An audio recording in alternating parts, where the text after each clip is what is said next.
Suri.Hemu was a Hindu general and chief minister of Adil Shah Suri of the Suri Dynasty during a period in Indian history when the Mughals and Afghans were vying for power across North India. He fought Afghan rebels across North India from the Punjab to Bengal and the Mughal forces of Akbar and Humayun in Agra and Delhi, winning 22 battles for Adil Shah. Hemu claimed royal status after defeating Akbar's Mughal forces on 7 October 1556 in the Battle of Delhi and assumed the ancient title of Vikramaditya that had been adopted by many Hindu kings in the past. A month later, Hemu was wounded by a chance arrow and captured during the Second Battle of Panipat. Akbar's regent Baran Khan beheaded him shortly thereafter. Early life. Contemporary accounts of Hemu's early life are fragmentary, due to his humble background, and often biased, because they were written by Mughal historians such as Badi, Sunni and Abul Fazl, who were employed by Hemu's rival, Akbar. Modern historians differ on his family's ancestral home and caste, and the place and year of his birth. What is generally accepted is that he was born in a Hindu family of limited means,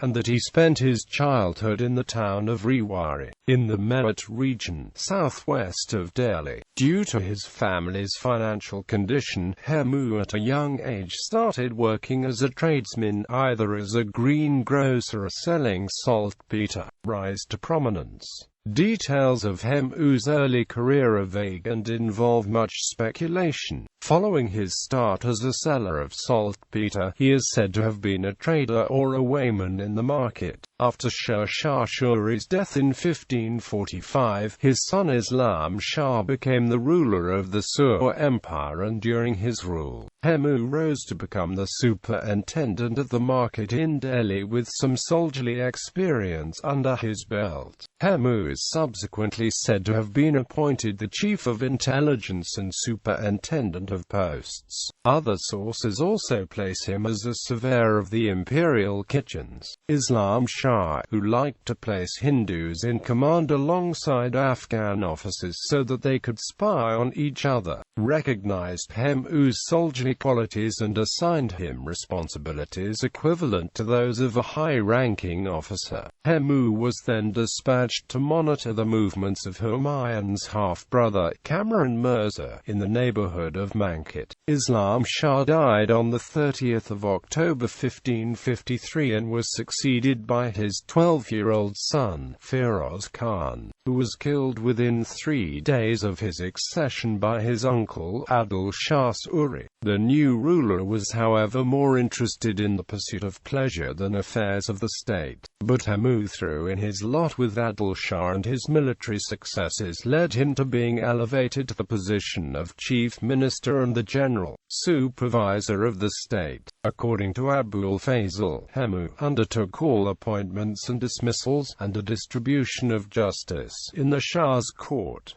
Hemu's battles. Hemu, besides being a highly capable civil administrator, was also the finest military mind on the Afghan side after the demise of Shah Suri. He is reputed to have waged and won as many as 22 battles against the opponents of Adil Shah. Many of these battles were against Afghans who had rebelled against Adil Shah. One of these was Taj Khan Karani, a member of Islam Shah's court who, rather than serving Adil Shah, decided to flee with his followers from Gwalior towards the east. He was overtaken by Hemu at Chibramau and defeated, but somehow managed to escape and plundered and robbed his way to Chanar. Hemu gave chase again and fought Karani at Chanar and was victorious once more.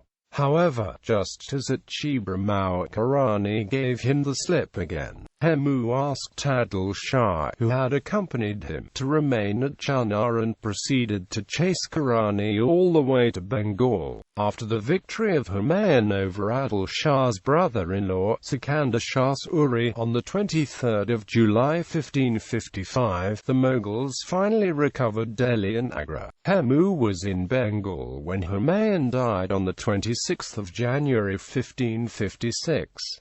His death gave Hemu an ideal opportunity to defeat the Mughals. He started a rapid march from Bengal and drove the Mughals out of Bayana, Etawah, Sambal, Kalpi, and Namal. In Agra, the governor evacuated the city and fled without a fight upon hearing of Hemu's invasion. Hemu's most notable victory took place shortly thereafter against the Mughals at Tughlaqabad. Battle of Tughlaqabad. Tadi Beg Khan, who was Akbar's governor in Delhi, wrote to his masters who were camped at Jalandhar that Hemu had captured Agra and intended to attack the capital Delhi, which could not be defended without reinforcements. While the main army could not be spared due to the belligerent presence of Sikandar Shah Suri, Akbar's regent Behram Khan, realizing the gravity of the situation, sent his most capable lieutenant, Pir Muhammad Shah Wani, to Delhi. Meanwhile, Tadi Beg Khan had also ordered all the Mughal nobles in the vicinity to muster the forces at Delhi. A council of war was convened where it was decided that the Mughals would stand and fight Hemu, and plans were made accordingly. After winning Agra, Hemu, who had set off in pursuit of the city's governor, reached Tughlaqabad, a village just outside Delhi where he ran into Tadi Beg Khan's forces. The Mughals, while outnumbered, put up a gallant fight against Hemu's forces which, according to Barduni, included 1,000 elephants, 50,000 horses, 51 cannon and 500 falconets.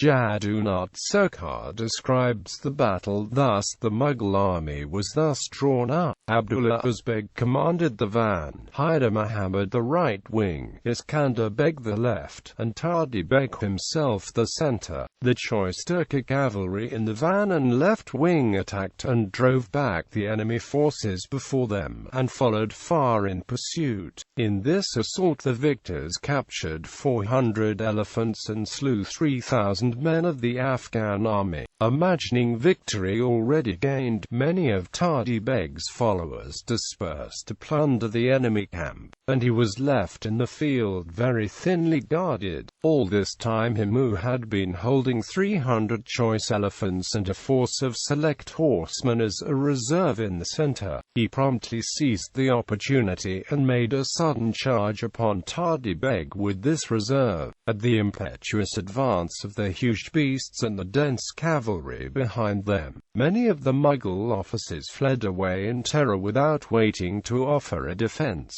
At last Tadi Beg himself took the same course. Hemu's push was also bolstered by the timely arrival of fresh reinforcements from Alvar under the command of Haji Khan. When the previously victorious Mughal vanguard and left wing returned from the pursuit, they realized that the day was lost and dispersed without offering a fight. Hemu took possession of Delhi after a day's battle on the 7th of October 1556. As Raja Vikramaditya, after taking control of Delhi, Hemu claimed royal status and assumed the title of Vikramaditya, an appellation used by a number of Hindu kings in India's ancient past. What this signifies is, however, a subject of speculation among historians. Historians such as Satish Chandra do not believe that this implies that Hemu had declared himself to be an independent king. He reasons that, for one, none of the Mughal authors of the time explicitly say so in the histories. In the Akbarnama, Abul Fazl writes that after Hemu's victory at Tughlaqabad, the ambition of sovereignty was stirring within him. According to Barduni, Hemu took on the title of Vikramjit like a great Raja of Hindustan. Another contemporary historian named Nizamuddin Ahmad merely states that Hemu took on said title, but refrains from saying anything more. Secondly, it would have been an ill-advised move as Hemu's military force was composed almost entirely of Afghans. According to Barduni, there were also some murmurings against Hemu amongst the Afghans who were sick of his usurpation, prayed for his downfall. Other historians describe describe Hemu's claim to be an attempt to set himself up as an independent ruler, throwing off the yoke of Adil Shah's authority. Abraham O'Reilly quotes Ahmad Yadgar, who states in his History of the Afghans that Hemu raised the imperial canopy over him, and ordered coin to be struck in his name. This was done in connivance with the Afghans to whom he had liberally distributed the spoils. But O'Reilly notes that Hemu continued to humour Adil Shah with professions of fealty, whether he had set himself up as an independent king or not. Hemu Vikramaditya's reign was to be short-lived, as he would again clash with the Mughals only a month later. This time the battlefield would be at Panipat, not far from the site where Akbar's grandfather, Babur, had been victorious against the Lodis 30 years earlier. Second Battle of Panipat. On hearing the disastrous news from Tughlaqabad, Akbar immediately set off for Delhi. Ali Khan Shaybani, who had been sent ahead with 10,000-strong cavalry force, chanced upon Hemu's artillery, which was being transported under a weak guard. He was easily able to capture the entire train of artillery. This would prove to be a costly loss for Hemu. On the 5th of November 1556, the Mughal army met Hemu's army at the historic battlefield of Panipat. Akbar and Behram Khan stayed in the rear 8 miles from the battleground. The Mughal army was led by Ali Khan Shaybani in the center, with Sikandar Khan Uzbek on the right and Abdullah Khan Uzbek towards the left hand. The vanguard led by Hussain Kli Beg and Shah Kli Maram. Hemu led his army himself into battle atop an elephant named Hawa. His left was led by his sister's son, Ramya, and the right by Shadi Khan Kaka. It was a desperately contested battle, but the advantage tilted in favor of Hemu. Both the wings of the Mughal army had been driven back, and Hemu moved his contingent of war elephants and cavalry forward to crush the center. Hemu was on the cusp of victory when he was wounded in the eye by a Mughal arrow and collapsed unconscious. This triggered a panic in his army, which broke formation and fled. The battle was lost. 5,000 dead lay on the field of battle, and many more were killed while fleeing. The elephant carrying the wounded Hemu was captured and led to the Mughal camp. Behram Khan asked the 13-year-old Akbar to behead Hemu, but he refused to take the sword to a dying man. Akbar was persuaded to touch Hemu's head with his sword, after which Behram Khan executed him. Hemu's head was sent to Kabul, while his body was gibbeted on a gate in Delhi. A minaret was subsequently constructed of the heads of the other dead. Aftermath. Hemu's family, who lived in Makari, was captured by Pir Muhammad, a Mughal officer who had fought at Panipat. Pir Muhammad offered to spare the life of Hemu's elderly father if he converted to Islam. When the old man refused, he was executed. However, Hemu's wife did manage to escape.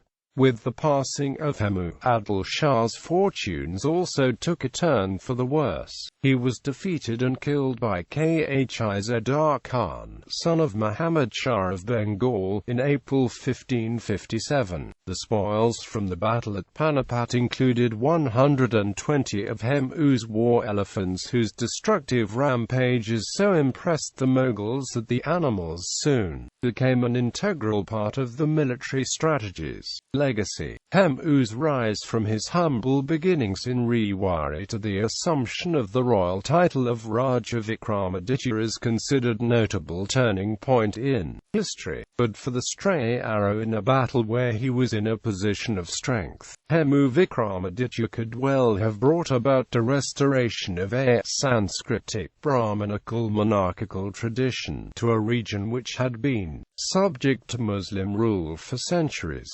Even Hemu's enemies were in grudging admiration of him. Abul Fazl praises his lofty spirit, courage, and enterprise, wishing that young Akbar, perhaps a wise member of his court, had deigned to keep Hemu prisoner rather than executing him, in the hope that he could have been persuaded to join royal service where he would surely have distinguished himself. Hemu's supporters erected a memorial for him at Panipat, now known as Hemu's Samadhi style.